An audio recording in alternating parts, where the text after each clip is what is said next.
Congress high command తాజాగా ప్రకటించినటువంటి PCC కమిటీలో కోమటిరెడ్డి బ్రదర్స్ మంత్రి కోమటిరెడ్డి వెంకటరెడ్డికి ఎమ్మెల్యే కోమటిరెడ్డి రాజగోపాల్ రెడ్డితో పాటు ఎమ్మెల్యే వివేక్ వెంకటస్వామిలకు స్థానం కల్పించకపోవడం కాంగ్రెస్ రాజకీయాల్లో హాట్ టాపిక్గా మారింది.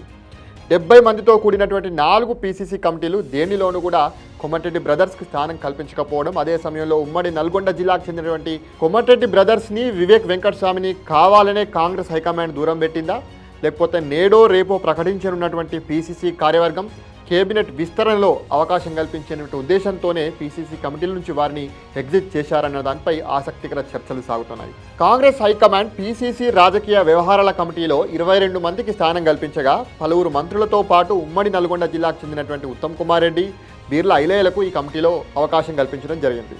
సలహా కమిటీలో 15 మందికి స్థానం కల్పించగా, అదే జిల్లాకు చెందినటువంటి సీనియర్ నాయకుడు జానారెడ్డికి ఇక్కడ ప్రాతినిధ్యం దక్కింది. ఇక 7గురితో ఏర్పాటు చేసినటువంటి డీలిమిటేషన్ కమిటీలోనూ కోమటిరెడ్డి బ్రదర్స్కి ప్రాతినిధ్యం లేదు. అలాగే 15 మందితో కూడినటువంటి సంవిధాన్ బచావో కార్యక్రమ కమిటీలోనూ కోమటిరెడ్డి బ్రదర్స్ లేరు. అయితే ఈ కమిటీలో వారి జిల్లాకే చెందినటువంటి అద్దంకి దయాకర్, బాలు నాయకులకు చోటు దక్కింది.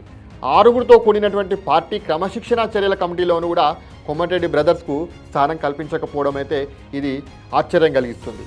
కాంగ్రెస్ హైకమాండ్ ప్రకటించినటువంటి రాజకీయ వ్యవహారాల కమిటీలో 22 మంది సభ్యుల్లో సీఎం రేవంత్ రెడ్డి సహా 8 మంది మంత్రులకు ప్రాతినిధ్యం కల్పించినటువంటి అధిష్టానం మంత్రులు కోమటిరెడ్డి వెంకటరెడ్డి, జూపల్లి కృష్ణారావు, తుమ్మల నాగేశ్వరరావు, కొండా సురేఖలకు మాత్రం స్థానం కల్పించకపోవడం వెనుక మతలబ్ ఏంటన్నది మరింత ఆసక్తికరంగా మారింది. రాజకీయ వ్యవహారాల కమిటీలో మంత్రులను ప్రత్యేక ఆహ్వానితులుగా పేర్కొనడం కొంత వారికి ఊరట కలిగించేటువంటి అంశం. అయితే ఆ 4 మంత్రులను రాజకీయ వ్యవహారాల కమిటీతో పాటు మిగతా ఏ కమిటీలోనూ తీసుకోకపోవడంతో వారిని కేబినెట్ నుంచి తప్పిస్తారన్నటువంటి ఊహాగానాలు సైతం వినిపిస్తున్నాయి. అయితే ఈ ఊహాగానాలకు కేబినెట్ విస్తరణలో పరిశీలన ఉన్నటువంటి ఆశావాల పేర్లు, సామాజిక సమీకరణాలు, జిల్లాల ప్రాతినిధ్యం, రాజకీయ అవసరాల నేపథ్యంతో కూడా తోడవడంతో ఆ 4 మంత్రుల భవితత్వంపై కూడా కొంత సందేహాలు రేకెత్తుతున్నాయి. పీసీసీ కమిటీలో కోమటిరెడ్డి బ్రదర్స్ని, అదేవిధంగా వివేక్ వెంకటస్వామిని ఎంపిక చేయకపోవడానికి కారణాలపై కాంగ్రెస్ వర్గాలతో పాటు పొలిటికల్ సర్కిల్లోనూ ఒక ఆసక్తికర చర్చలైతే సాగుతున్నాయి. అయితే మంత్రివర్గ విస్తరణలో రాజగోపాల్ రెడ్డి, వివేక్లు తమకు స్థానం కల్పించాలని పట్టుబడినటువంటి నేపథ్యంలోనే వారిని పీసీసీ కమిటీలకు దూరం పెట్టారనేటువంటి చర్చ కూడా సాగుతుంది.